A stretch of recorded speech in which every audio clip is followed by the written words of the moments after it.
Part 1. You will hear a woman talking on the telephone to a man about a car he is selling.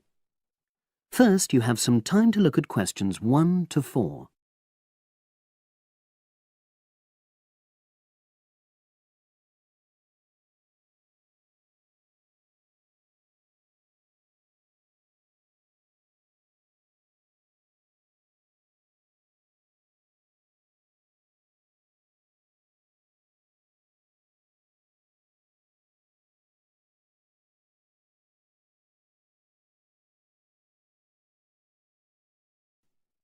Now we shall begin. You should answer the questions as you listen, because you will not hear the recording a second time. Listen carefully and answer questions 1 to 4.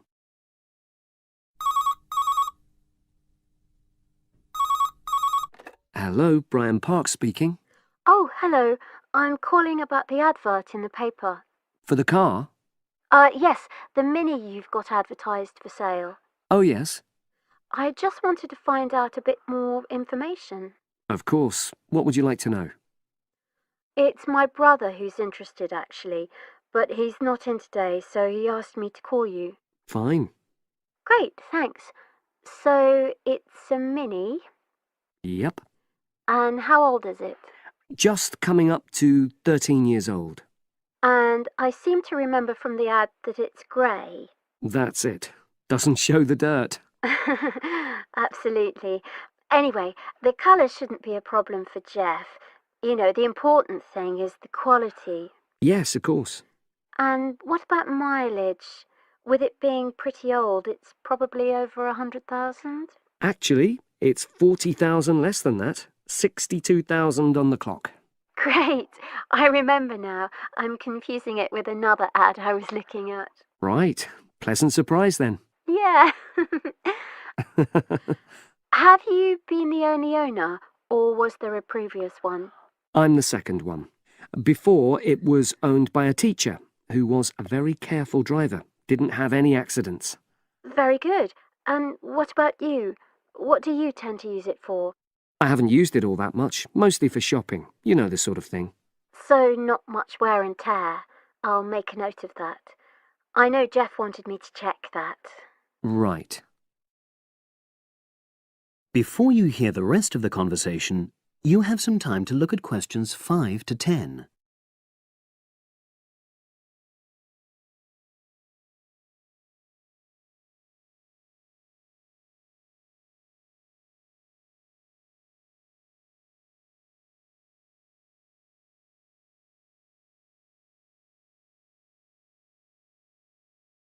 Now listen and answer questions 5 to 10. Now, about the price, I see you've got it down as £1,250. I'm not sure Jeff will be able to come up with that amount. In the ad, I did say 1,250 or nearest offer. So would you be prepared to go down to 1,000? That's really too low, I'm afraid. 1,100? I might be able to go to that. Okay, I'll make a note of that. What about tax? Is it due soon? Got another 5 months before it's due. Oh, that's a real plus, yes. I'll make a note of that. Okay. Now, you say it's in good condition. For its age, I'd say yes, definitely. It's just been serviced and there were no major problems. Major. I'd be able to show you the service report. The only thing is, you'd have to get a new tyre in the near future. Though it's still okay, you know. It's certainly absolutely safe at the moment. Okay, fair enough. Yes, I understand. And the garage also mentioned that one headlight could probably do with replacing. They think there's a fault there, you know, intermittent. Well, we'd obviously look at all the documents, but that sounds very straightforward. Of course. I've got all the service documents up to date, and you can look at those. Well, it all sounds pretty good, and I know my brother will be interested, so would it be possible for him to see the car? He's back from his trip tomorrow and away tonight, so how about tomorrow? Tomorrow? Wednesday? I'm afraid that's not possible. I'm out pretty much all day. Well, Thursday then? That'd be fine, yeah. In the morning? Yes, that'd suit me perfectly. Great. Now, you'll need my address. Oh, yes, of course. What is it? It's number 238, 238? London Road. Oh, that's easy enough. Yes, very straightforward. So I'll pass on these notes to Jeff, and he'll see you in a couple. That is the end of part 1. You now have half a minute to check your answers.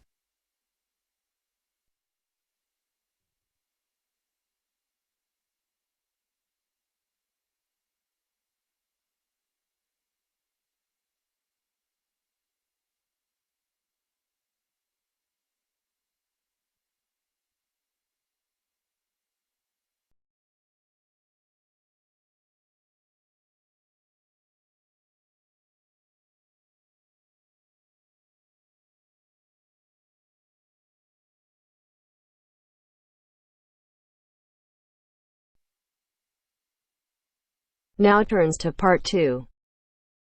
Part 2. You will hear a tour guide talking to her tour group. First, you will have time to look at questions 11 to 15.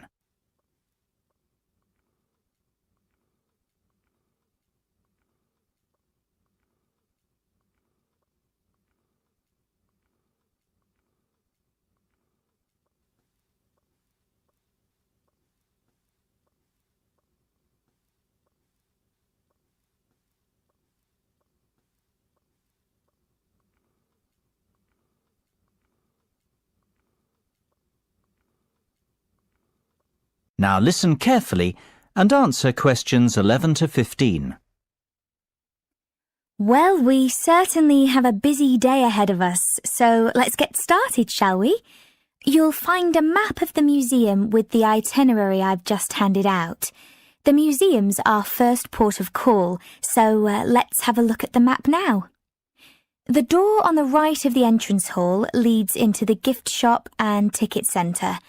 Once we pick up our entrance tickets, I'd ask everyone to deposit their bags and coats in the cloakroom, which is located towards the back of the gift shop and ticket centre. If you want to pick up an information leaflet, you can approach the information desk situated along the right-hand side. Now, once you come back into the entrance hall, the door on the opposite side to the gift shop leads into the art gallery. There is a special exhibition on there at the moment which is not to be missed. If you continue on up the entrance hallway, that leads into the main exhibition centre. At the back left-hand side, there are some toilets. Beside the toilets, you'll find the 3D theatre. I strongly recommend that you make time for the 30-minute presentation in the theatre. It is well worth a viewing. Running along the right-hand side of the main exhibition centre is the Modern Art Studio. Here, not only can you view some of the most famous works of the 20th century, but you can also sit in on a workshop run by a local artist. So, that's the art museum. Before you hear the rest of the discussion, you have some time to look at questions 16 to 20.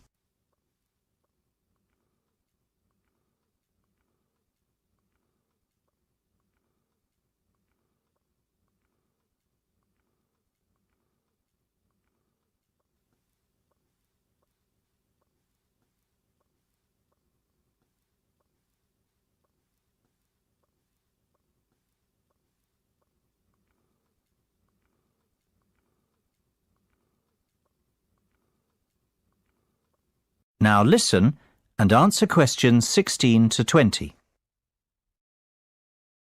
Next on the itinerary is the aquarium.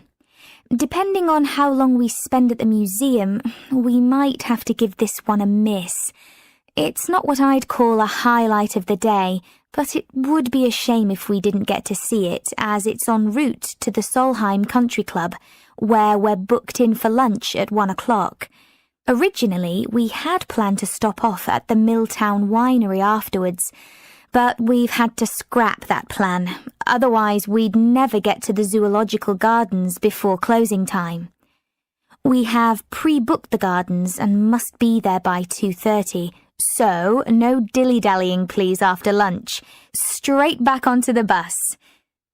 The gardens close at 3:30, so we've an hour there, which should give us ample time to look around.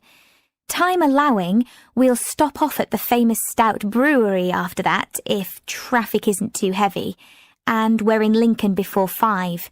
If not, we'll head straight for the National Concert Hall, where you're in for a real treat of an evening, with a performance from the world-renowned cellist, Andrei Borovsky. We have to be in our seats by 6:30 sharp. After that, it's back to the hotel for the night, where a buffet meal will be waiting for us at 8:30, or whenever we get back. That is the end of part 2.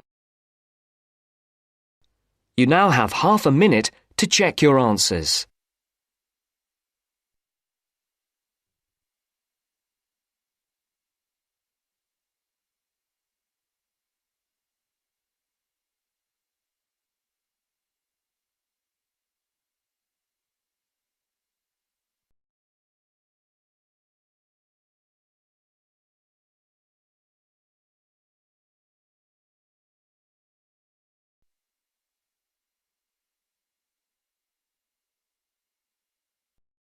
Now turns to part 3. Part 3. You will hear 2 conversations. Are based on the following conversation. The answer should be appropriate to the content of this conversation. First, you have some time to look at questions 21 to 25.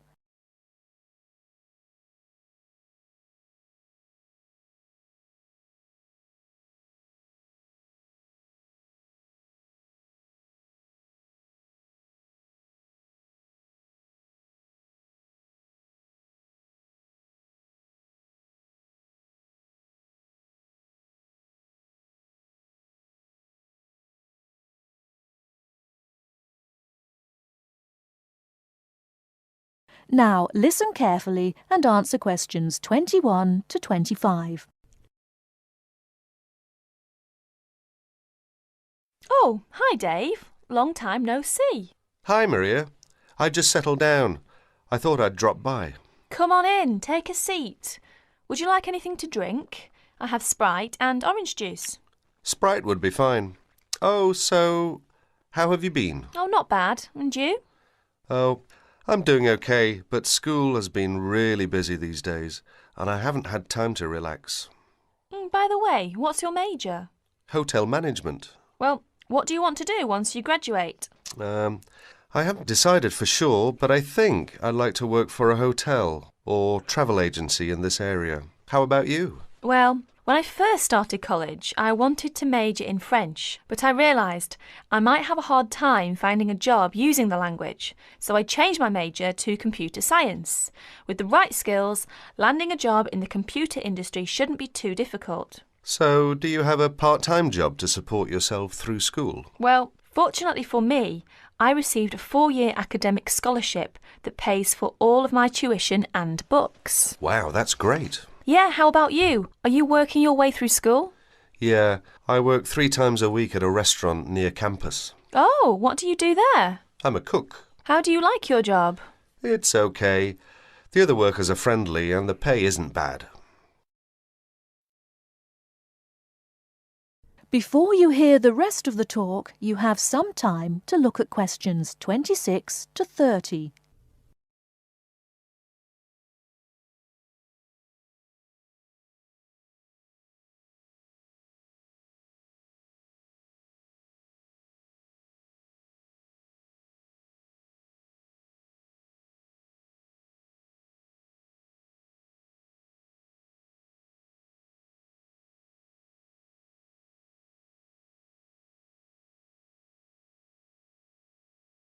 Now listen and answer questions 26 to 30.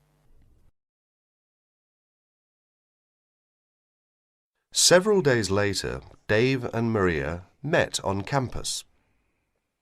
So what do you want to do tomorrow? Well, let's look at this city guide here. Here's something interesting. Why don't we first visit the art museum in the morning? OK, I like that idea. And where do you want to have lunch? How about going to an Indian restaurant? The guide recommends one downtown, a few blocks from the museum. Now that sounds great. After that, what do you think about visiting the zoo? Well, it says here that there are some very unique animals not found anywhere else. Well, to tell the truth, I'm not really interested in going there. Yeah, why don't we go shopping instead? There are supposed to be some really nice places to pick up souvenirs. No, I don't think that's a good idea. We only have a few traveller's checks left, and I only have $50 left in cash. No problem. We can use your credit card to pay for my clothes. Oh no, I remember the last time you used my credit card for your purchases. Oh well, let's take the subway down to the seashore and walk along the beach. Now that sounds like a wonderful plan. That is the end of part 3. You now have half a minute to check your answers.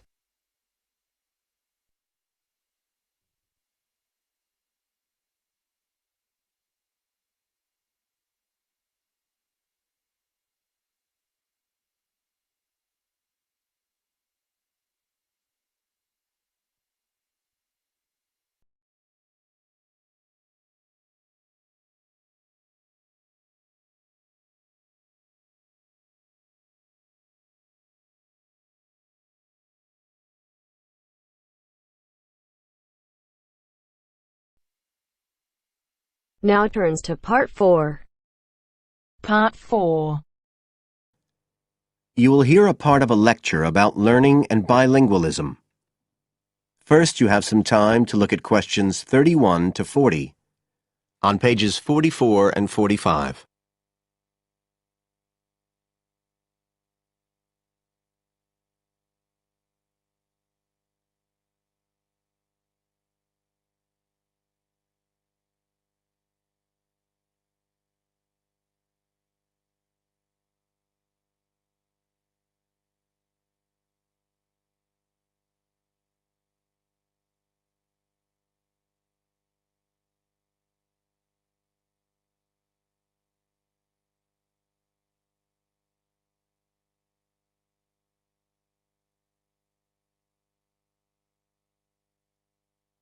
Now listen carefully and answer questions 31 to 40. When we look at theories of education and learning, we see a constant shifting of views as established theories are questioned and refined or even replaced, and we can see this very clearly in the way that attitudes towards bilingualism have changed. Let's start with a definition of bilingualism. And for our purposes today, we can say it's the ability to communicate with the same degree of proficiency in at least 2 languages. Now, in practical terms, this might seem like a good thing, something we'd all like to be able to do.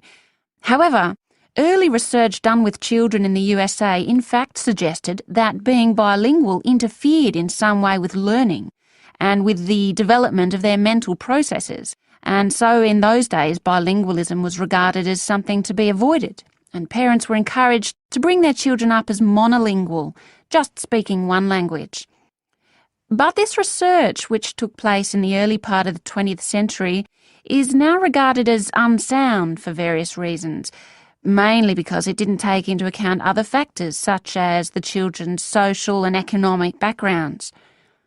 Now, in our last lecture, we were looking at some of the research that's been done into the way children learn, into their cognitive development, and in fact we believe now that the relationship between bilingualism and cognitive development is actually a positive one. It turns out that cognitive skills such as problem solving, which don't seem at first glance to have anything to do with how many languages you speak, are better among bilingual children than monolingual ones. And quite recently, there's been some very interesting work done by Ellen Bialystok at York University in Canada. She's been doing various studies on the effects of bilingualism, and her findings provide some evidence that they might apply to adults as well. They're not just restricted to children.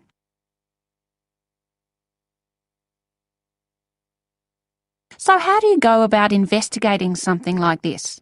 Well, Dr. Bialystok used groups of monolingual and bilingual subjects aged from 30 right up to 88. For one experiment, she used a computer program which displayed either a red or a blue square on the screen. The coloured square could come up on either the left-hand or the right-hand side of the screen. If the square was blue, the subject had to press the left Shift key on the keyboard, and if the square was red, they had to press the right Shift key. So they didn't have to react at all to the actual position of the square on the screen, just to the colour they saw. And she measured the subject's reaction times by recording how long it took them to press the Shift key and how often they got it right. What she was particularly interested in was whether it took the subject longer to react when a square lit up on one side of the screen, say the left, and the subject had to press the Shift key on the right-hand side. She'd expected that it would take more processing time than if a square lit up on the left and the candidates had to press a left key. This was because of a phenomenon known as the Simon effect, where basically the brain gets a bit confused because of conflicting demands being made on it. In this case, seeing something on the right and having to react on the left. And this causes a person's reaction times to slow down. The results of the experiment showed that the bilingual subjects responded more quickly than the monolingual ones. That was true both when the squares were on the correct side of the screen, so to speak, and even more so when they were not. So bilingual people were better able to deal with the Simon effect than the monolingual ones. So what's the explanation for this? Well, the result of the experiment suggests that bilingual people are better at ignoring information which is irrelevant to the task in hand and just concentrating on what's important. One suggestion given by Dr. Bialystok was that it might be because someone who speaks two languages can suppress the activity of parts of the brain when it isn't needed. In particular, the part that processes whichever language isn't being used at that particular time. Well, she then went on to investigate that with a second experiment. But again, the bilingual group performed better. And what was particularly interesting, and this is, I think, why the experiments have received so much publicity, is that in all cases, the performance gap between monolinguals and bilinguals actually increased with age, which suggests that bilingualism protects the mind against decline. So, in some way, the lifelong experience of managing two languages may prevent some of the negative effects of ageing. So that's a very different story from the early research. So what are the implications of this for education? That is the end of part 4. You now have half a minute to check your answers.